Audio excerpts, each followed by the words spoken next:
Hello students, कैसे हो आप सभी। आई होप आप सभी बहुत अच्छे होंगे और अच्छी तरह से आप जो टाइम है आपका उसको यूटिलाइज कर रहे होंगे सो दैट फाइनल में जो आपके मार्क्स हैं बहुत अच्छे आए।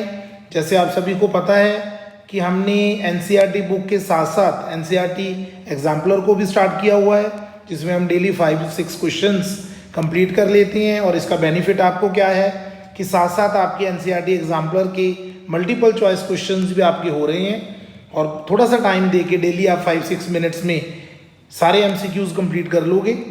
तो आज हम एक्सरसाइज 3.1 के जो लास्ट 6 एमसीक्यूज हैं 19 से लेके 24 तक आज वो हम कंप्लीट करेंगे। तो 19th एमसीक्यू आपका जो है वो आपके सामने है।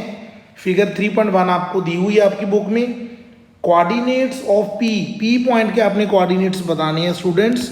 तो पी पॉइंट के कोऑर्डिनेट्स क्या होंगे वो देख लेते हैं। तो पहले आप एक परपेंडिकुलर किसके ऊपर ड्रॉ करोगे, एक्स एक्सिस के ऊपर, और दूसरा परपेंडिकुलर वाई एक्सिस के ऊपर। बहुत सिंपल है। तो एक्स की वैल्यू कितनी आ रही है, एक्स कोऑर्डिनेट -2 और वाई कोऑर्डिनेट कितना आ रहा है 4। तो आपका पॉइंट कौन सा बनेगा, -2, 4। सो आपका जो आंसर आ गया that is option number B. तो सभी बच्चों को क्लियर हो गया कि option number B is the right answer, coordinates of P. अभी हम क्वेश्चन नंबर कर रहे हैं 20th। तो क्वेश्चन नंबर 20th बच्चों आपके सामने है। इसमें आपको एक फिगर दी है। फिगर कौन सी, 3.2, ये आपके सामने है। The point identified by the coordinates -5, 3। आपने ये पॉइंट -5, 3 ये बताना है कि कौन सा पॉइंट है ये। तो -5, 3 हम देख लेते हैं। एक्स की वैल्यू -5 देखते हैं कहाँ पे है, ये एक्स की वैल्यू -5 है, वाई की वैल्यू 3 यहाँ पे है। तो अगर हम यहाँ से दोनों से परपेंडिकुलर ज्वाइन कर दें तो दैट इज पॉइंट एल।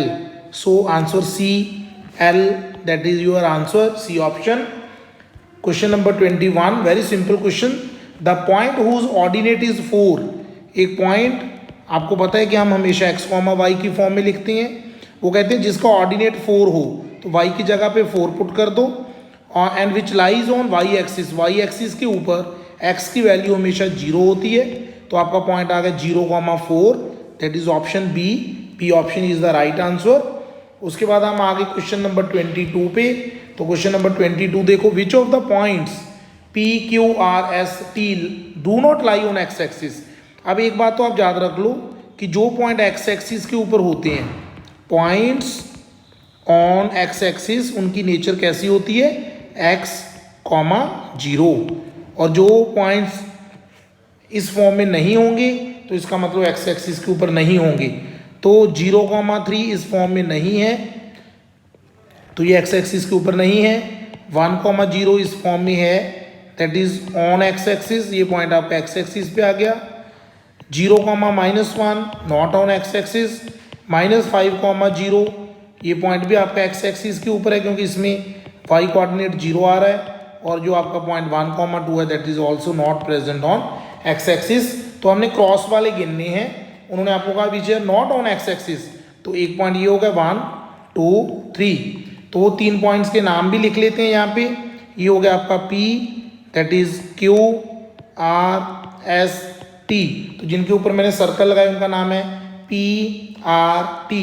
तो P, R, T option C. C option जो है आपका P, R, T जो पॉइंट्स हैं ये एक्स एक्सिस के ऊपर नहीं है। तो आपका आंसर आ गया C option. Now question number 23 पे आ गया हम। The point which lies on Y axis at a distance of 5 units. तो बहुत अच्छा क्वेश्चन है ये बच्चों। आपकी एक्स एक्सिस है और ये आपकी वाई एक्सिस है। ओके, यहाँ पे मैं लिख देता हूँ X axis, origin, that is Y axis. उसके बाद वो कहते हैं point which lies on Y axis at a distance of 5 units. अगर आप इतनी स्टेटमेंट रीड करोगे तो 5 यूनिट वो ऊपर भी हो सकता है और वो 5 यूनिट नीचे भी हो सकता है, लेकिन नेगेटिव डायरेक्शन कहाँ है, तो ऑब्वियसली कि -5 पे होगा। तो इसके कोऑर्डिनेट्स कौन से होंगे, दैट इज 0, -5, क्योंकि वाई एक्सिस के ऊपर एक्स कोऑर्डिनेट 0 होता है। तो आपका जो आंसर आ गया बच्चों कौन सा आ गया, C option is the right answer. क्योंकि वाई एक्सिस के ऊपर एक्स की वैल्यू 0 होती है और वो नेगेटिव डायरेक्शन में, तो 0, -5। अब हम आगे क्वेश्चन नंबर 24 पे। द परपेंडिकुलर डिस्टेंस, ये बहुत अच्छा क्वेश्चन है, इसको सारे बच्चे ध्यान से समझोगे और हम इसके ऊपर थोड़ा सा टाइम भी लगाएंगे। और इसमें मैं आपको कुछ और चीज़ें भी बताऊंगा जो इम्पोर्टेंट है, एग्ज़ाम में आती हैं। अब आपका एक पॉइंट है, मान लो आपको कह रहे हैं ये हो गया 1 2 3 4, ऐसे इधर 1 2 3 4। ओके, अब आपका पॉइंट है 3,4, तो देख लेते हैं कौन सा होगा। 3,4 that is 3 and this point is 4, so this point is 3,4। अब बच्चों एक चीज़ आपने नोट करनी है, अगर आप इस डिस्टेंस को देखोगे, अगर मैं आपसे ये डिस्टेंस पूछूं तो आप कहोगे सर ये तो 4 यूनिट्स है। तो ये डिस्टेंस कहाँ से है? एक्स एक्सिस से है। तो एक्स एक्सिस से कितना डिस्टेंस हुआ? तो आप लिखोगे डिस्टेंस फ्रॉम एक्स एक्सिस, तो आप कहोगे सर 4 यूनिट्स। अगर बच्चों ये वाला डिस्टेंस मैं आपसे पूछूं तो आप कहोगे सर 3 यूनिट्स। कैसे? क्योंकि ये लाइन देखो इसके पैरेलल है, ये दोनों लाइंस देखो एक दूसरे के क्या हैं? पैरेलल हैं। और अगर मैं ऐसे आपको इन दोनों लाइंस की बात करूं कि ये वाली जो लाइन है ये इस लाइन के पैरेलल है,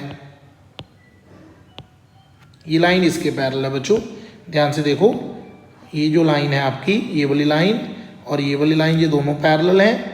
और अगर मैं आपको इस लाइन की बात करूं, ये लाइन जो है वो इस लाइन के पैरेलल है। तो ये डिस्टेंस आपका 3 था, तो ये भी 3 आ गया। ये डिस्टेंस आपका 4 है और ये भी आपका कितना आ गया? 4। ओके, तो अगर आपसे कोई पूछे कि डिस्टेंस फ्रॉम वाई एक्सिस, तो आप कहोगे सर 3 यूनिट्स। अब मैं आपको एक शॉर्टकट बताने वाला हूँ।